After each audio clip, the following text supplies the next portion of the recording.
Hi friends, welcome to my channel Make My Recipes. ഇന്നിതാ വളരെ healthy ആയിട്ട് ഓയിലൊന്നും use ചെയ്യാണ്ട് എന്നാൽ നല്ല ടേസ്റ്റോട് കൂടിയുള്ള നല്ലൊരു ചിക്കൻ കറിയുടെ റെസിപ്പി ആയിട്ടാണ് വന്നിരിക്കുന്നത്. അപ്പോൾ തീർച്ചയായിട്ടും വീഡിയോ മുഴുവനായിട്ട് കണ്ടിട്ട് എല്ലാവരും ഉണ്ടാക്കി നോക്കാനായിട്ട് മറക്കരുത്. അപ്പോൾ നമുക്ക് വീഡിയോ കാണാം. ഇതിപ്പോൾ 1 കിലോ ചിക്കനാണ് കേട്ടോ ഇവിടെ എടുത്തിരിക്കുന്നത്. പിന്നെ ഇതിപ്പോൾ ഞാൻ കുറച്ച് ഉപ്പും അതുപോലെ തന്നെ മഞ്ഞളും ഒക്കെ തിരുമ്മി ഒരു 1 ഹവറായിട്ട് ഞാനിത് മാരിനേറ്റ് ചെയ്ത് വെച്ചിരിക്കുന്നതാണ്. പിന്നെ നമുക്ക് കറിയിലേക്ക് വേണ്ടത് ഒരു വലിയ സവാളയാണ്. ഇപ്പോൾ ചെറിയ സവാളയാണെന്നുണ്ടെങ്കിൽ 2 എണ്ണം വരെയൊക്കെ എടുക്കാം. പിന്നെ ഇതിങ്ങനെ ചെറുതായിട്ട് സ്ലൈസ് ചെയ്യൊന്നും വേണ്ട, ക്യൂബായിട്ടൊക്കെ സ്ലൈസ് ചെയ്താൽ മതി. നമ്മളിത് ഓയിലിട്ട് വരട്ടി എടുക്കുന്നൊന്നുമില്ല, നമ്മളിത് വെള്ളം ഒഴിച്ച് വേവിക്കുകയാണ് ചെയ്യുന്നത്. പിന്നെ ചെറിയൊരു കഷ്ണം ഇഞ്ചി, ഒരു 2-3 അല്ലി വെളുത്തുള്ളി, പിന്നെ ഒരു ടൊമാറ്റോയാണ് ഞാനിതിലേക്ക് എടുത്തിരിക്കുന്നത്. ഇനി നമുക്ക് ഇതൊന്ന് വെള്ളം ഒഴിച്ച് നന്നായിട്ടിത് ഈ സവാളയും ടൊമാറ്റോ ഒക്കെ നന്നായിട്ട് കുക്ക് ചെയ്തെടുക്കണം. ഇനി നമുക്ക് ഇതിലേക്ക് ഇട്ടിട്ട്, അതായത് നമ്മൾ ഏത് പാത്രത്തിലാണോ നമ്മൾ കറി ഉണ്ടാക്കുന്നത് അതിലേക്ക് തന്നെ നമുക്ക് ഇതെല്ലാം ഒരുമിച്ച് തന്നെ നമുക്കിടാം. ഒരുമിച്ച് തന്നെ ഇട്ടിട്ട് ഒരു 1/2 കപ്പ് വെള്ളം ഒഴിച്ചാൽ മതി. ഞാനിപ്പോൾ ഒഴിച്ച വെള്ളം കുറച്ച് കൂടുതലായിപ്പോയി, അപ്പോൾ അതുകൊണ്ടാണ് ഒരു 1/2 കപ്പ് വെള്ളമൊക്കെ ഒഴിച്ചിട്ട് മൂടി വെച്ചിട്ട് നന്നായിട്ട് ഇത് കുക്ക് ചെയ്തെടുക്കണം. ഇതിനകത്തുനിന്ന് നല്ലൊരു തിളയൊക്കെ വരുന്ന സമയത്ത് നമുക്കിതിലേക്ക് പൊടികൾ കൂടി ചേർത്ത് കൊടുക്കാം. ഞാനിപ്പോൾ ഇത് അടച്ചു വയ്ക്കുകയാണ്. അടച്ചു വെച്ചിട്ട് നമുക്കിത് ഒന്ന് തിളപ്പിച്ചെടുക്കാം. ഇപ്പോൾ ഇതാ 2 മിനിറ്റൊക്കെ കഴിഞ്ഞപ്പോഴത്തേക്ക് ഇത് പയ്യെ തിളച്ച് വന്നിട്ടുണ്ട്. ഈ ഒരു ടൈമിൽ നമുക്കിതിലേക്ക് പൊടികൾ ചേർത്ത് കൊടുക്കാം. പൊടികൾ അധികമൊന്നുമില്ല. നമുക്കൊരു ടീസ്പൂണ് മഞ്ഞൾപ്പൊടി ചേർത്ത് കൊടുക്കാം. പിന്നെ ഒരു 2 ടീസ്പൂൺ വരെ മല്ലിപ്പൊടി ചേർത്ത് കൊടുക്കാം. മല്ലിപ്പൊടിയുടെ അളവ് കുറയ്ക്കണം എന്നുണ്ടെങ്കിൽ കുറയ്ക്കാം. ഇപ്പോൾ ചിലവർ മല്ലിപ്പൊടി കുറവായിരിക്കുമല്ലോ ഉപയോഗിക്കുന്നത്. പിന്നെ ഇതിലേക്ക് ഒരുപാട് മുളക് പൊടി നമ്മൾ ഉപയോഗിക്കുന്നില്ല. ഒരു 1/2 ടീസ്പൂണ് മുളക് പൊടിയാണ് ഞാനിതിലേക്ക് ചേർത്തിട്ടുള്ളൂ. അത് അത്യാവശ്യം എരിവുള്ള മുളക് പൊടിയാണ് ഞാനിതിലേക്ക് ചേർത്തിരിക്കുന്നത്. എന്നിട്ട് നമുക്ക് നന്നായിട്ട് മിക്സ് ചെയ്തിട്ട് മൂടി വെച്ച് ഇത് നന്നായിട്ട് കുക്ക് ചെയ്തെടുക്കാം. ഇതവിടെ കുക്കായി വരുമ്പോഴത്തേക്ക് നമുക്കിതിലേക്ക് കുറച്ച് സംഭവവും കൂടെ റെഡിയാക്കാനുണ്ട്. അതിനായിട്ട് ഒരു മിക്സിയുടെ ജാറിലേക്ക് ചെറിയൊരു കഷ്ണം കറുവപ്പട്ട ഞാൻ ഇട്ട് കൊടുത്തിട്ടുണ്ട്. പിന്നെ വേണ്ടത് ഒരു 4 ഏലക്കായാണ്. പിന്നെ നമുക്കൊരു 6-7 ഗ്രാമ്പു കൂടി വേണം. പിന്നെ നമുക്കിതിലേക്ക് ചേർക്കാനുള്ളത് പെരിഞ്ജീരകമാണ്. ഒരു 2 ടീസ്പൂൺ വരെ പെരിഞ്ജീരകം ചേർത്ത് കൊടുക്കാം. പിന്നെ ഇനിയിപ്പം നിങ്ങൾക്ക് കുറച്ച് എരിവ് കൂടുതൽ വേണം എന്നുണ്ടെങ്കിൽ ഇതിലേക്ക് 1 ടീസ്പൂണ് കുരുമുളക് കൂടി ചേർക്കാം. ഞാനിപ്പോൾ അധികം സ്പൈസി ആയിട്ടല്ല ഉണ്ടാക്കുന്നത്.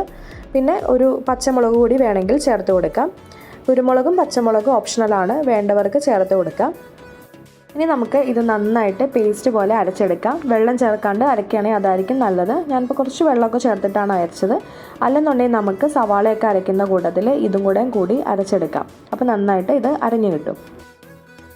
പിന്നെ നമ്മുടെ സവാളയും തക്കാളിയൊക്കെ ഇവിടെ നന്നായിട്ട് കുക്കായി വന്നിട്ടുണ്ട്. ഇനി ഇതും നമുക്ക് മിക്സിയുടെ ജാറിലിട്ട് പേസ്റ്റ് പോലെ അരച്ചെടുക്കണം.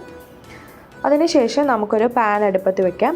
പാൻ അടുപ്പത്ത് വെച്ചിട്ട് ഇപ്പോൾ നമ്മൾ അരച്ചെടുത്ത സംഭവങ്ങളുണ്ടല്ലോ, അതായത് സവാളയും തക്കാളിയും പിന്നെ അതുപോലെ തന്നെ മല്ലിയുടെയും പുതിനയുടെയൊക്കെ ഒരു അരപ്പുണ്ടല്ലോ, അതെല്ലാം കൂടെ നമുക്ക് ഈ ഒരു പാനിലേക്ക് നമുക്ക് ഒഴിച്ചു കൊടുക്കാം. ഇനിയിപ്പം ഞാനിപ്പോൾ ഓയിലൊന്നും ഇല്ലാത്തതുകൊണ്ടാണ് ഇത് വഴറ്റിയെടുക്കുന്നത്. ഇനിയിപ്പോൾ നിങ്ങൾക്ക് ഓയിൽ ഉപയോഗിക്കണം എന്നുണ്ടെങ്കിൽ ഈ ഒരു ടൈമിൽ കുറച്ച് കോക്കനട്ട് ഓയിൽ യൂസ് ചെയ്യാം. യൂസ് ചെയ്തിട്ട് അതിലേക്ക് ഈ ഒരു അരപ്പ് നമുക്ക് അതിലേക്ക് ചേർത്ത് കൊടുക്കാം. പക്ഷേ ഇത് ഓയിലൊന്നും ഉപയോഗിക്കേണ്ട ആവശ്യമില്ല. അതുകൊണ്ട് തന്നെ ഇത് നന്നായിട്ട് ആ ഒരു റോ ടേസ്റ്റൊക്കെ നന്നായിട്ട് പോയി നല്ലൊരു ഇത് നമുക്കത് ടേസ്റ്റ് ചെയ്ത് നോക്കുമ്പോൾ തന്നെ അറിയാം. ആ ഒരു എന്താ പറയുക, ഒരു പച്ച ചൊവയൊന്നും ഉണ്ടാവത്തില്ല. അപ്പോൾ ഇത് നന്നായിട്ട് ഇതിൻ്റെ ആ ഒരു വെള്ളമൊക്കെ ഒന്ന് വറ്റി വരുന്നവരെ നന്നായിട്ട് ഇത് മിക്സ് ചെയ്ത് ഇളക്കിയെടുക്കുക. ഇപ്പോൾ ഇതാ ഇതിൻ്റെ വെള്ളമൊക്കെ വറ്റി നന്നായിട്ട് ഡ്രൈ ആയിട്ട് വന്നിട്ടുണ്ട്. ഇനി നമുക്കിതിലേക്ക് ചിക്കൻ ചേർത്ത് കൊടുക്കാം. അപ്പോൾ ഈ ചിക്കൻ ഇടുന്നതിന് മുന്നേ തന്നെ നമ്മൾ ഇതൊന്ന് ടേസ്റ്റ് ചെയ്ത് നോക്കണം. അതിൻ്റെ ആ ഒരു റോ ടേസ്റ്റൊക്കെ പോയിട്ടുണ്ടോ എന്ന് നമ്മൾ നോക്കിയിട്ട് വേണം ഈ ചിക്കൻ ചേർത്ത് കൊടുക്കാനായിട്ട്. എന്നിട്ട് ചിക്കനുമായിട്ട് നന്നായിട്ട് മിക്സ് ചെയ്ത് കൊടുക്കാം. അപ്പോൾ ഞാനിതിലേക്ക് വെള്ളമൊന്നും ഒഴിക്കുന്നില്ല. ചിക്കനിൽ നിന്ന് തന്നെ ആവശ്യത്തിന് വെള്ളം ഇറങ്ങിക്കോളും. ആ ഒരു വെള്ളത്തിൽ തന്നെ നമുക്കിത് കുക്ക് ചെയ്തെടുക്കാം. ഇപ്പോൾ ഇതാ ഒരു 5 മിനിറ്റ് കഴിഞ്ഞിട്ടുണ്ട്. 5 മിനിറ്റ് കഴിഞ്ഞപ്പോഴത്തേക്ക് ഇതിനകത്തുനിന്ന് നന്നായിട്ട് വെള്ളമൊക്കെ ഇറങ്ങി വന്നിട്ടുണ്ട്. ഇടയ്ക്കിടയ്ക്ക് മൂടി വെച്ച് നമുക്ക് കുക്ക് ചെയ്യാം. പക്ഷേ നമ്മൾ ഇടയ്ക്കിടയ്ക്ക് ഇളക്കി കൊടുക്കാനായിട്ട് മറക്കരുത്. കാരണം ഇതിനകത്ത് നമ്മൾ ഓയിലൊന്നും യൂസ് ചെയ്തിട്ടില്ലാത്ത തന്നെ നന്നായിട്ട് ഇത് ഇളക്കി കൊടുക്കണം. ഒരു 20 മിനിറ്റ് കൊണ്ടൊക്കെ ഇവിടുത്തെ ഒരു ചിക്കൻ നന്നായിട്ട് കുക്കായി കിട്ടും. ഇതിപ്പോൾ നന്നായിട്ട് കുക്കായി വന്നിട്ടുണ്ട്. ഇനി ഇതിലേക്ക് നമുക്ക് ഇതുപോലെ തന്നെ യൂസ് ചെയ്യാം. ഞാനിപ്പോൾ ഇതിലേക്ക് ഒരു 1/2 കപ്പ് തേങ്ങാപ്പാൽ ചേർത്ത് കൊടുക്കുന്നുണ്ട്.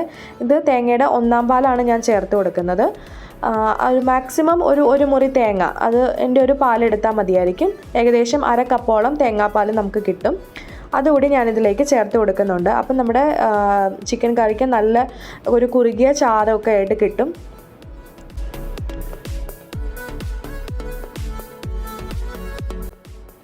തേങ്ങാപ്പാൽ നമ്മൾ ചേർത്ത് കൊടുത്തിട്ട് നമ്മൾ സാധാരണ കറിയൊക്കെ ഉണ്ടാക്കുമ്പോൾ നമ്മൾ ഒരുപാട് നേരമായിട്ട് തിളപ്പിക്കില്ലല്ലോ. അതുപോലെ തന്നെ ജസ്റ്റ് ആ ഒരു തിള വന്നു കഴിയുമ്പോഴത്തേക്കും നമുക്കിത് ഓഫ് ചെയ്യാം. ആ ഒരു തേങ്ങാപ്പാലിൻ്റെ ആ ഒരു റോ ടേസ്റ്റൊക്കെ മാറി നല്ലൊരു ടേസ്റ്റ് ഉണ്ടല്ലോ, അത് വരുമ്പോഴത്തേക്കും നമുക്കിത് ഓഫ് ചെയ്യാം. അപ്പോൾ ഇതാ നമ്മുടെ ചിക്കൻ കറി ഇവിടെ റെഡി ആയിട്ടുണ്ട്. പിന്നെ വേണമെന്നുണ്ടെങ്കിൽ ഇതിലേക്ക് നിങ്ങൾക്ക് കടുകൊക്കെ പൊട്ടിക്കാം. ഞാനിപ്പോൾ കടുകൊന്നും പൊട്ടിക്കുന്നില്ല. അപ്പോൾ കംപ്ലീറ്റ്ലി ഇത് ഓയിൽലെസ് ആയിട്ടുള്ള ചിക്കനാണ്. അപ്പോൾ നിങ്ങളെല്ലാവരും ഇതൊന്ന് ട്രൈ ചെയ്ത് നോക്കുക. നല്ല ടേസ്റ്റി ആയിട്ടുള്ള ചിക്കനാണ്. അപ്പത്തിൻ്റെ കൂടെയും ചോറിൻ്റെ കൂടെയും ഗീ റൈസിൻ്റെ കൂടെയും എല്ലാം നല്ല കോമ്പിനേഷനാണ്. അപ്പോൾ എല്ലാവരും ട്രൈ ചെയ്തിട്ട് അഭിപ്രായം പറയാനായിട്ട് മറക്കരുത്. അപ്പോൾ മറ്റൊരു ദിവസം തന്നെ വേറൊരു വീഡിയോ ആയിട്ട് വരുന്നതായിരിക്കും. Thanks for watching.